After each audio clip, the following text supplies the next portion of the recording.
Far away, on the edge of the sea, there was a quiet little village called Hollow Bay. The sea there was always covered in thick white fog. It was the kind of fog that hid everything: the cliffs, the shore, and sometimes even people's hope. But in that fog, there was always one small light. A tiny golden glow that never went out.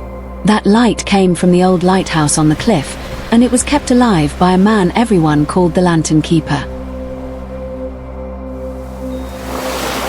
Every evening, as the sun went down, the old man named Elias would climb the rocky path up to the lighthouse. His hands were old and shaky, but his heart was steady. He would light the lantern, polish the glass, and make sure it shone bright through the fog. The villagers below used to laugh and shake their heads.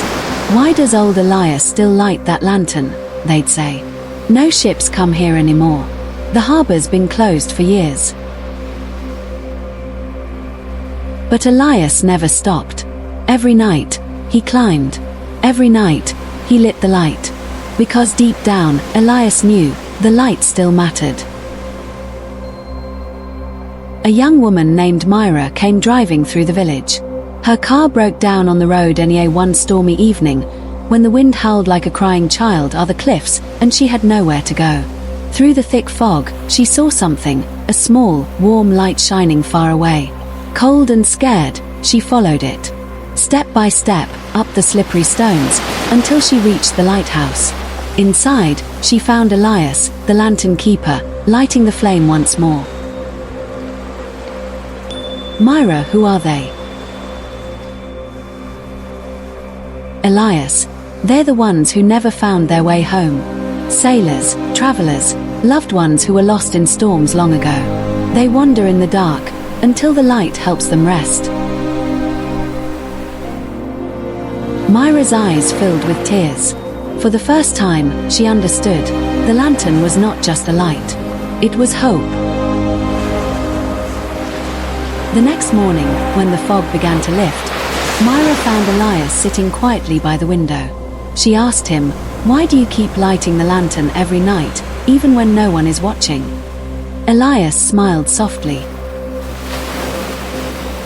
"Elias, because once, I was lost too.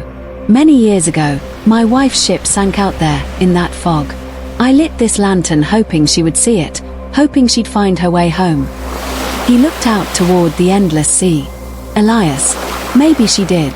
Maybe she didn't. But every time I light it, I feel her near. And I know, somewhere, someone still needs the light." Years passed, and one quiet morning, the village woke to sad news. Old Elias had passed away peacefully in his sleep. But that very night, something magical happened. As the sky turned dark, and the fog rolled in once more, the lantern at Hollow Bay began to glow again. No one was there to light it. No footsteps, no hands, no matches. Yet the light shone, warm, golden, and steady through the mist. The villagers stared in wonder. Some said it was the wind. Some said it was magic. But those who truly believed whispered softly, "It's Elias. He's still lighting the way." And so, every night, the lantern of Hollow Bay still shines. For the lost. For the lonely. For anyone searching for hope in the dark. Because sometimes, all we need, is one small light to remind us that we're never really alone. Glowing star moral of the story: soft, warm music. No act of kindness is ever too small. Even when no one sees your light, it can still guide someone home. So keep shining. Keep being kind. Because your light might be the one someone needs to find their way.